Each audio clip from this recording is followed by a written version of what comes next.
사무엘상 15장 22절 말씀 힘차게 샤우팅합니다. 시작. 사무엘이 이르되 여호와께서 번제와 다른 제사를 그의 목소리를 청종하는 것은 좋아하신같이 좋아하시겠나이까? 순종이 제사보다 낫고 듣는 것이 순양의 기름보다 나으니. 사무엘이 이르되 여호와께서 번제와 다른 제사를 그의 목소리를 청종하는 것을 좋아하심같이 좋아하시겠나이까? 순종이 제사보다 낫고 듣는 것이 순양의 기름보다 나으니. 사무엘이 이르되 여호와께서 번제와 다른 제사를 그의 목소리를 청종하는 것을 좋아하심같이 좋아하시겠나이까? 순종이 제사보다 낫고 듣는 것이 순양의 기름보다 나으니. 사무엘상 15장 22절 말씀. 아멘. 할렐루야. 네, 오늘 함께 그 귀한 말씀을 가지고 제사보다 나은 순종으로, 제사보다 나은 순종으로 라는 제목으로 하나님 말씀 함께 나누겠습니다. 자, 우리는 어제 사울왕이 아말렉과의 전쟁에서 물리적으로는 승리를 거두었지만 영적으로는 패배한 모습을 보게 됐어요. 왜냐하면 하나님이 진멸하라 라고 했죠. 진멸이라는 말은 제사 용어입니다. 그러니까 모든 걸 다 하나님께 온전히 바쳐야 되는데, 하나님 것이라고 인정하고 그렇게 순종해야 되는데 그렇지 않았죠. 좋은 것을 다 자기 것으로 취하고 아각 왕도 살려주고. 예.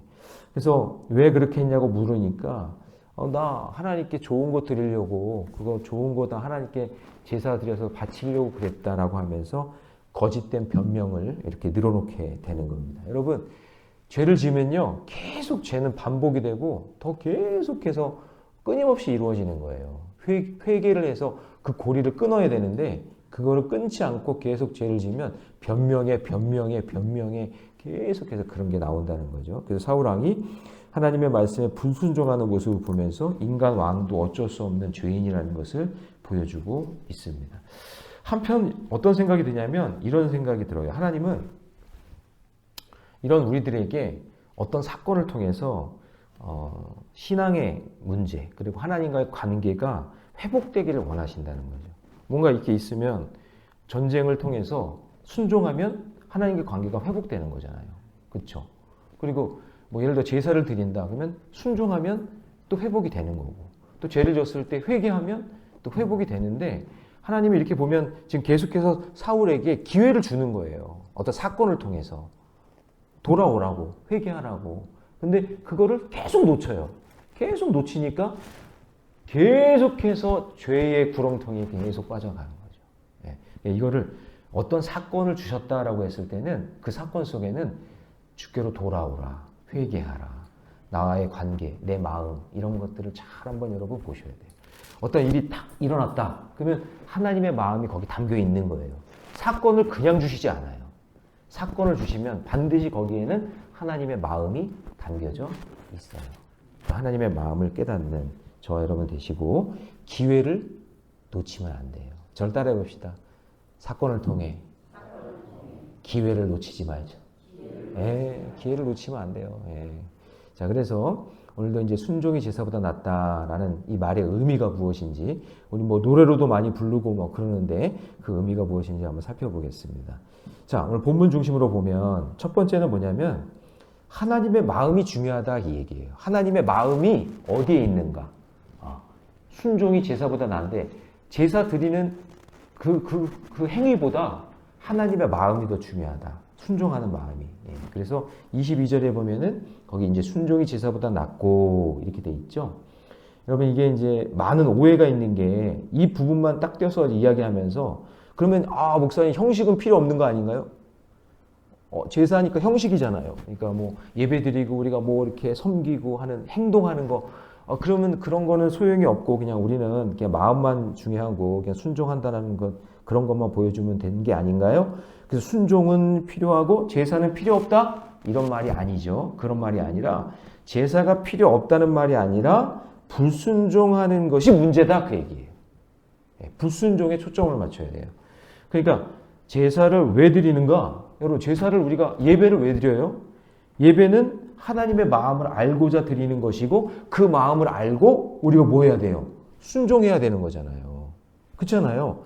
그러니까 우리가 예배를 드리면서 제사를 드리면서 하나님의 마음을 깨달아 순종하겠습니다 라고 되어야 되는데 예배를 드리고 제사를 드리고 있는데도 그냥 기복적으로 그냥 복받기만 원하고 하나님의 마음 아닌 거는 상관없어요. 하나님이 어떤 마음을 갖고 있는지 거기에 경청하려고 하지 않고 그냥 어떻게 하면 나 복받을까, 그냥 어떻게 하면 그냥 나만 잘 될까, 그런 것만 생각한다 그 얘기예요.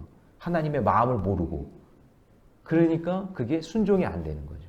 예, 그 얘기를 하고 있는 거예요. 그래서 자 한번 보면은 아말렉이 이제 나왔잖아요. 사실은 블레셋보다 아말렉이 역사적으로 훨씬 더 먼저 이스라엘을 괴롭혔잖아요.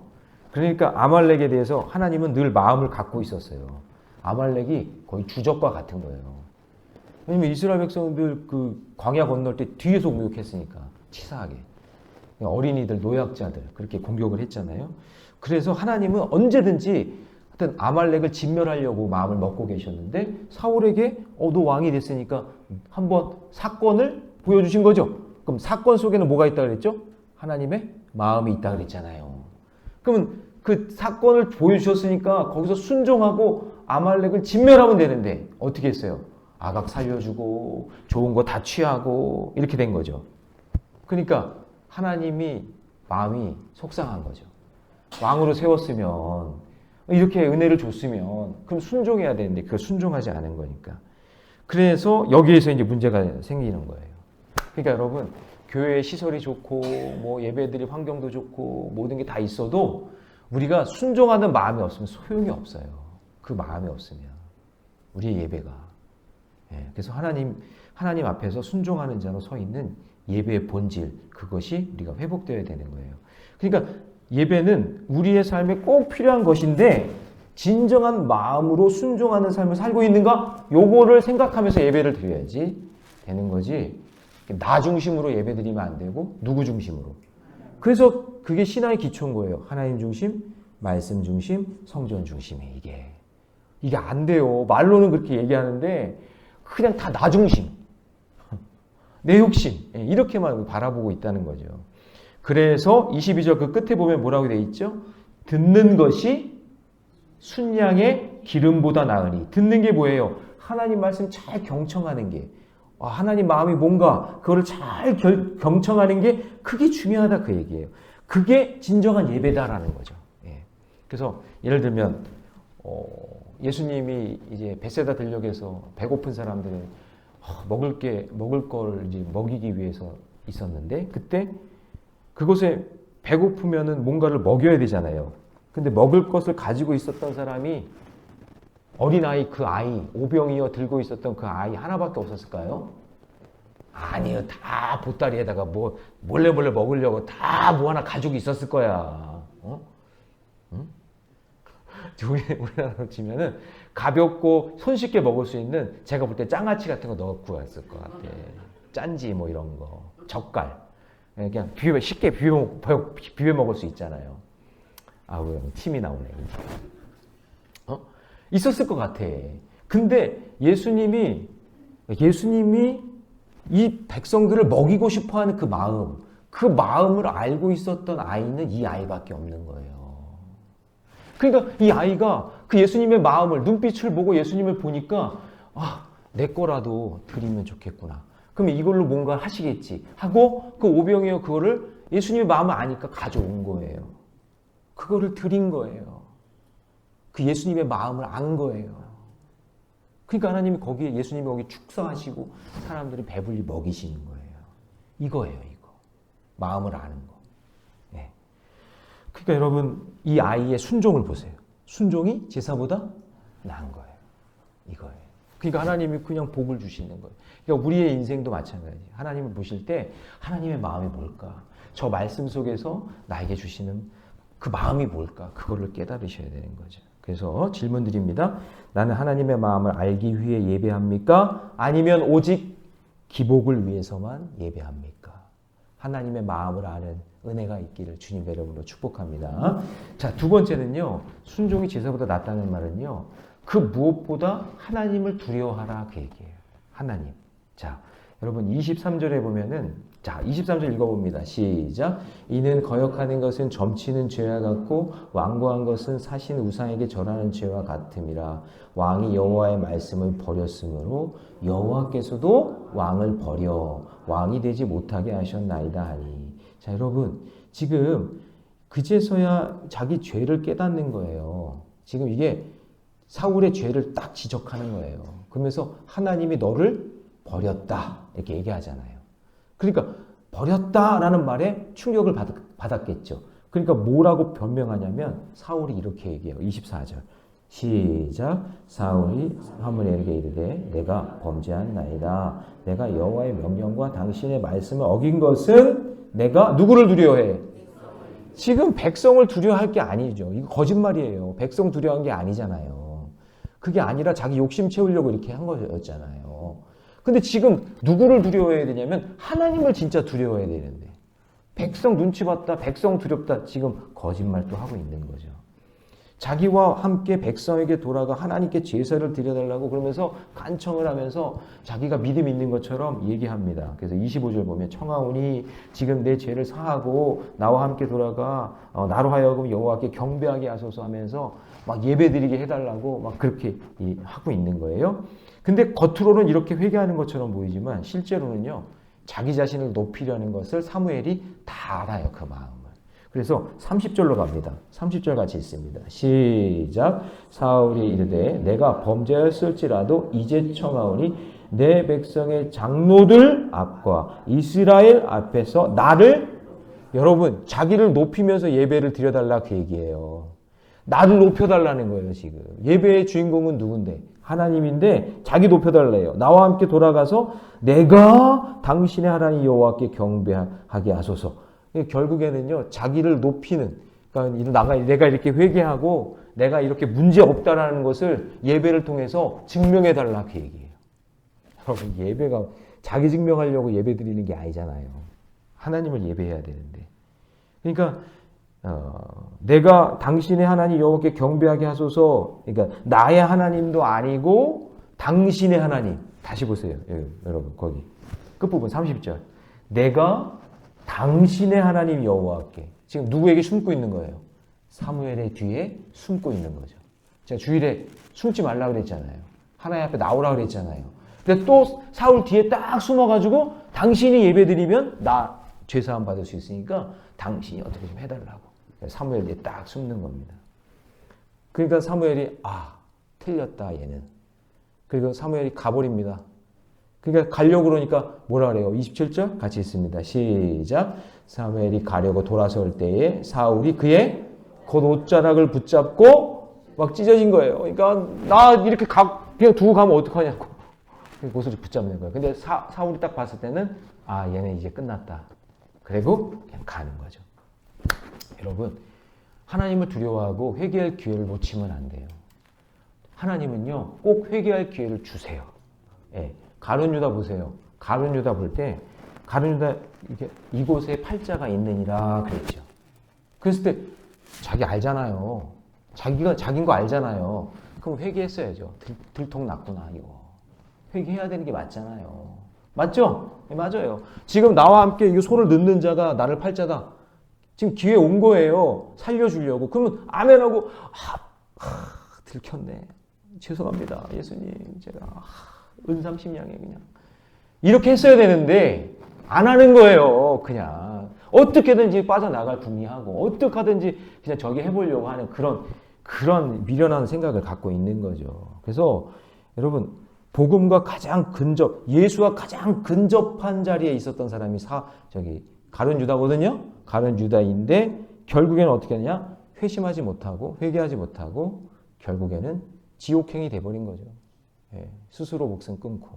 그러니까 여러분 하나님보다 사람이나 돈을 더 두려워하면 안 돼요. 하나님은 내 옆에 항상 계시다는 것을 인식하고 사람 두려워할 거 아니야. 돈 두려워하는 게 아니라 상황 두려워하는 게 아니라 빨리 회개하는 게 중요한 거예요. 왜냐? 하나님이 더 두려우니까.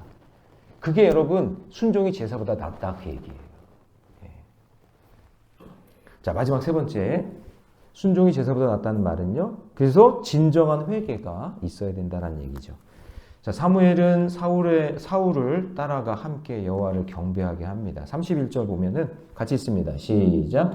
이에 사무엘이 돌이켜 사울을 따라가매 사울이 여호와께 경배하니라. 자, 그리고 사무엘은 아말렉 왕 아각을 이제 끌어오게 한 뒤에 여호와 앞에서 그를 진멸하는데, 자, 여러분, 이 아말렉 왕 아각을 누가 죽였어야 되는 거예요? 그렇죠. 사울이 끝냈어야 되는 거예요. 근데 여전히 하나님을 예배한다고 하고 경배한다고 하면서도 계속 아각을 뒤에 숨겨놓는 거예요. 뭔가 이렇게 꼼수가 있고 얘 살려두면은 요거 이렇게 해놓으면은 나한테 이득 될까봐 딱 숨겨놓고 있는 거예요. 근데 사무엘이 딱 보니까 야, 이거 아닌데 하고 난 다음에 33절 같이 있습니다. 시작. 사무엘이 이르되 내 칼이 여인에게서 자식이 없게 한 것. 이게 무슨 얘기냐면 네 칼로 인해서 우리 조상들이 니들 뒤에서 공격하는 바람에 그냥 여인들도 죽고 애들도 죽고 노인들도 죽고 그렇게 죽었는데 한 것 같이 여인 중 내 어미에게 자식이 없으리라 하고, 자, 그는 누구냐? 여기서 사울이 아니라 사무엘이에요. 그가 길갈에서 여호와 앞에서 아각을 찍어 쪼개니라. 아각을 죽인 건 누구예요? 사무엘인 거예요. 그러니까 여러분, 아직 사울은요, 온전한 순종, 온전한 회개가 안 된 거죠. 아, 예배 드려요, 주세요. 아, 당신이 이렇게 해주세요. 라고 예배는 사모하고 있지만 순종하지 않은 거죠. 그렇죠? 그러니까 순종이 제사보다 나은 거죠. 여전히 지금 순종을 안 하고 있으니까. 예, 모든 걸 놓친 거예요. 그래서 하나님께서 계속 사건을 통해서 기회를 주셨고 온전한 순종을 할 수 있는 기회도 주셨는데 온전한 순종과 진정한 회개를 다 놓친 거예요. 그래서 이게 안타까운 거예요. 그래서 사무엘이 이게 너무 슬픈 거예요. 사무엘이 자기 슬프다고 이제 표현하는 날이 나오는데 다시는 사울을 보지 않아요. 그래서 35절 같이 있습니다. 시작. 사무엘이 죽는 날까지 사울을 다시 가서 보지 아니하였으니 이는 그가 사울을 위하여 슬퍼함이었고 여호와께서는 사울을 이스라엘 왕으로 삼으신 것을 그러니까 여러분, 제때 회개가 안 되면 후회하는 인생이 되는 거예요. 후회받는 인생. 그래서 여러분, 성경은 정직합니다. 이거를 뭐 과감하지 말고 그냥 받아들이세요. 순종이 제사보다 나아요. 하나님 마음을 잘 아셔야 돼요. 예배 때 집중할 것은 성가대가 노래 잘하나 못하나, 목사님이 가운을 잘 입었나 안 입었나, 스토리 왜 이렇게 삐뚤어졌나 이렇게 된다, 그런 거 보지 말고 하나님의 마음을 집중해서 보셔야 돼요. 네. 그게 지혜로운 사람이고, 딱 들었으면 깨닫고 회개할 건 회개하고, 하나님께 이렇게 하라고 하시는 거구나, 그걸 깨닫고 순종하는 것이, 그것이 지혜로운 사람이고 그것이 성도의 삶이에요. 여러분, 이제 앞으로 숱한 예배를 드릴 거 아니에요. 예. 여러분 이제 뭐 20년 30년 그렇게 예배 드릴 텐데 지금부터, 여태까지는 잘 모르겠지만 이제 지금부터라도 예배에 집중하면서 순종의 삶을 살아야 되는구나, 예. 그것으로 나아가는 저와 여러분 되시기 바랍니다. 자, 적용 질문 드립니다. 혹시 회개 기회를 놓치고 있지 않습니까? 후회하는 일이 없도록 회개하는 저와 여러분이 되시기를 주님의 이름으로 축원합니다. 기도하겠습니다. 사랑의 하나님, 제사보다 나은 순종이라고 오늘 우리에게 말씀하고 계십니다. 주님, 우리가 예배 드릴 때마다, 말씀 읽고 기도할 때마다 하나님의 마음을 알게 하여 주옵소서. 또한 사람을 두려워하지 않고 돈이나 환경을 두려워하지 않게 하시고 오직 전능하신 하나님, 그 하나님을 두려워하게 하여 주시고, 내 사건을 통해, 환경을 통해 말씀하실 때 하나님, 내 죄가 드러나면 진정한 회개가 있게 하여 주시고 하나님 앞에 죄 씻음을 받고 그리고 온전하게 정결한 자로 다시 서는 역사가 있게 하여 주시옵소서. 오늘 우리에게 주시는 말씀 한 구절 한 구절마다 그 깊이 있는 하나님의 음성을 듣기를 원합니다. 그 마음을 깨닫기를 원합니다. 거저왔다 거저가는 신세 되지 않게 하여 주시고, 이름뿐인 성도 되지 않게 하여 주시고, 내 믿음의 그릇은 빈 깡통 되지 않게 하여 주시고, 오직 하나님의 말씀으로 잘 채워지게 하여 주옵소서. 이 모든 말씀 우리 주 예수님의 이름으로 기도하옵나이다. 아멘.